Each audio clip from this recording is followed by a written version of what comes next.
Habari yako kakangu? Kakangu vipi? Kusalama? Ya, nipo salama. Nilikuwa natafuta sehemu ambayo Tony na Isaac wanaishi.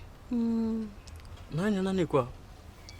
Okay, hao ni kaka zangu wadogo. Mimi ni kakao mkubwa. Enyewe wanakaa huko ndani. So at least umewakuta. Hadi walikuwa wanajiandaa kutoka.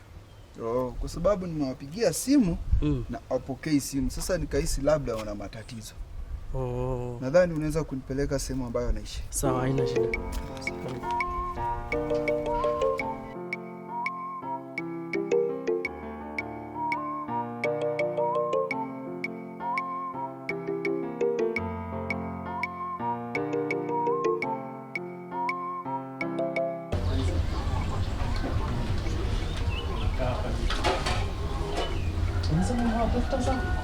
Mwatafuta wapokei simu. Haka nilikuwa nahisi sasa hapa ndo wapo hapa. Lakini shukrani. Asante. Maana si wengi ndio kule. Asante. Sawa. Hai. Mzee. Alikuwa anatafuta. Asante. Ndugu mkubwa. Karibu bana. Umefikaje hii eneo hii? Salama. Uko salama sana. Karibu kiti. Choka, asanteni bwana. Karibu sana. Vipi huko Tony na Isaac? Yes, kaka. Vipi hapa mjini? Maisha vipi? Habari huko? Maisha yako si mazuri, si mabaya. Hapo katikati. Tuna manage. Na mbona mpokei simu zetu nyumbani mpaka mimi naamua kuwafuata huko mjini, nafikiria umepatwa na tatizo. Tatizo nini mpokei simu ya mama wala yangu? Hivi, kwani mmekuwa mkitupigia simu? Juu mimi sijaona simu kutoka nyumbani tangu tuvuke hii mwaka. Hakuna simu yenye tumepokea sana. Nashangaa ni simu gani alipiga. Ama alikupigia ndugu yangu? Hadi mimi ndo nashtuka, nasikia tu mara ya kwanza kutoka kwake. Unasema ulipiga nyumbani kweli? Kwa hiyo sisi ni wenda wazimu. Ajisema wewe ni mwenda wazimu. Yaani unaona katika masuala ya mtu kupiga simu, yeye ni mjinga. Maana yake hajui namba anaipiga, si ndio? Sasa maybe mlikosea namba. Mashambani na mjini, njua distance pia iko. Maybe haifiki vizuri. Maybe haifiki vizuri kwa simu yetu. Ama namba ulikosea. Hivi Tony na Isaac nini kimewaingia? Kwa hiyo mimi niwaulize swali labda. Nina uhakika mnafahamu mama nyumbani anaumwa. Kwa sababu simu ya mwisho tangia mawapigia simu akamwambia anaumwa. Kutoka hicho kipindi hamjaweza kupokea simu zetu na sijielewa tatizo nini. Kwa maana nikachukua jukumu kama kaka yenu mkubwa kuwafuata huku mjini nijue shida ni nini ampokee simu. Tangu tu aseme kitu kama hiyo, hakuna kitu tumepokea tena tangu tuvuke mwaka. Hamjawahi pokea simu. Hakuna simu tumepata kakaangu. Wadogo zangu Tony na Isaac. Yule ni mama yenu. Mimi ni kaka yenu mkubwa. Na sidhani kama naweza kuja kusungumuza uongo mbele ya wadogo zangu. Simu mimi naipiga mpokei. Kwanza wewe unakata wewe kichwa ngumu wewe. Mimi nakata simu. Sikia bado ongea kwanza kwenye nani kwanza. Unajua Tony na Isaac, mimi ni kaka yenu mkubwa. Na sidhani kila ambacho mnakifanya kama mimi naweza kosa ufahamu. Labda niwakumbushe kitu. Maisha yangu kukua jinsi ilivyo hivi kwa sababu yenu. Kwa sababu hata nyinyi mnafahamu baba amefariki mkiwa wadogo sana. Manake nakumbuka baba akifariki mlikuwa na miaka 4. Kutokea hapo nililazimika kuchukua jukumu la kumsaidia mama kuwalea nyinyi. Na hiyo hali ilinilazimu hata kuacha shule. Hili tu nione wadogo zangu wanaishi maisha mazuri. Na nakumbuka mlikuwa wawili, hakuna venye mama angeweza kung'ang'ana peke yake.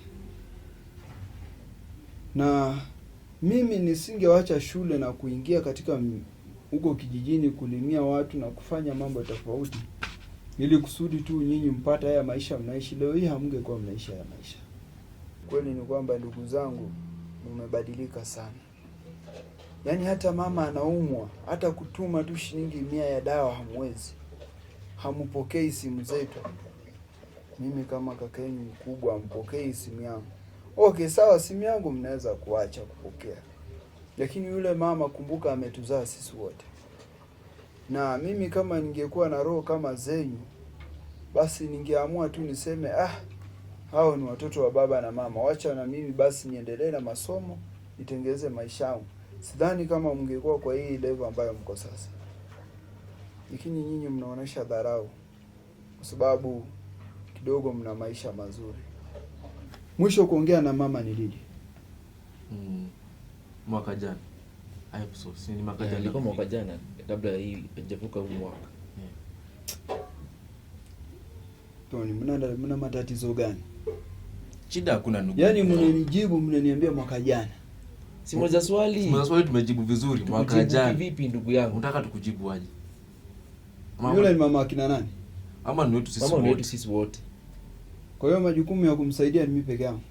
Sio ndugu mkubwa za msaidia pia. Ndugu mkubwa unajua hiyo jukumu pia. Jukumu pia ni yako. Yaani unajua mnanipa maswali mengi ya kufikiria. Leti mimi kaka yenu ningekuwa na akili kama zenyu, mngefika hapa mlipofikia. Sasa ilikuwa zamani. Kwa hiyo zamani akili zamani nako kutoka mashambani, huko ni mjini. Huko mashambani huku mjini. Huko mashambani huku mjini. Ndivyo kaka, hiyo huko mashambani. Kwa sababu nyinyi mmezaliwa hapa mjini, si ndio? Mkasomea hapa mjini mjini. Hizo hela ndogo kidogo za huko mashambani hizo ambazo mimi nilikuwa napata, mama kidogo anapata, ndizo zimewafanya mko hivi. Hizo hela kupata huku mjini ni ngumu kuzipata. Huko mashambani rahisi kuzipata. Mjini Hivi Tony na Isaac, ni nini kimewaingia? Nini tena? Nini kinashangaa nasema nini? Hebu angalieni kaka yenu venye nakana, hebu mjiangalie. Alafu mnasema kabisa tu. Mnaniambia mambo ya ajabu ati hela ni ngumu. Hivi mlivovaa hivi kabisa. Hivi. Hela ni ngumu. Hivi tunaenda kutafuta kazi. Mtu kavaa suti ya shilingi 20,000. Hela huku mjini ni ngumu. Sasa kaka, umetoka huko mshambani. Kuja wewe nyamaza wewe. Wewe unajua kwanza hapa wewe ndio mdogo kabisa. Hata afadhali huyu aongee. Unajua mimi ni mdogo, hata ujui vizuri. Nyamaza. Kwambia kila mara huwa nakukumbusha ukiongea na mimi shika adabu yako. Mimi ni kaka yako mkubwa. Kati ya mimi na nyinyi nani ametangulia mwingine kwa najua? Hamwezi kuwa mnaharibikiwa eti nikakaa kimya. Sikiza Isaac. Hakuna marefu yasiyokuwa na mwisho. Ni heri ukamdharau mtu mwingine duniani, lakini usiwahi mdharau mzazi wako. Hawe kipofu, hawe hajasoma, hawe kilema. Ni heri hata basi msinihudumie mimi, lakini mumhudumie mama kwa sababu ametuzaa sisi wote. Mimi mbona nimesimama na nyinyi? Alafu mkishapotea hapa mjini, lawama inarudi kwa nani? Au ndio mnafikiri itarudi kwa mama? Tapoteaje? Hadi mjini wenyewe ujui, tapoteaje mjini? Wewe mjini hapa umekuja hapa mjini. Mimi nishawahi kuwa hapa mjini zamani nikarudi. Kwa hiyo usifikiri unaelewa huu mji kuniliko. Wewe kwanza bado una tabia za kishambani tu. Alafu mimi niwaambie kaka yangu, hizi hela kidogo zisiwape kiburi. Yule mama ndiye ana baraka zenyu za mwisho. Hebu fikiria, nyinyi mnakula vizuri tu, mnavaa vizuri, mnaoga, mnakimbia kwenye magari, mnaona video hapa. Lakini hata kutuma shilingi 100 kwa sababu tu ya kununua dawa ya mama yenu mzazi, yaani kumhudumia mama yenu matibabu, mnashindwa. Shilingi 5,000 inawashinda nyinyi. Kipindi mnavaa hizi nguo, mnavaa saa za pesa. Alafu eti mnaniambia ngwe. Mkiona mumsaidie ni sawa. Na tena pia mkiona muache, mimi sina tatizo. Jinsi niling'ang'ana pamoja na yeye kwa sababu yeye, ndivyo nitang'ang'ana tu mpaka hali ya mama irudi sawa. Hasa unaishi huko mashambani, huku ni mjini. Chao naanga sasa. Vitu ni advance huku. Vitu ni tofauti watu pia. Tofauti na wakaporomoka. Vitu naona mashambani si vitu tutaona hapa. Sawa, mna tatizo. Unaweza kuongea hivyo kwa sababu mdomo mali yako. Kila ambacho unaweza kuambia ni kwamba kama nimewakwaza ama nimewakosea, naomba munisamehe. Munisamehe kwa ukweli na matakatifu yote niliyowaambia. Munisamehe. Lakini pia kumbukeni,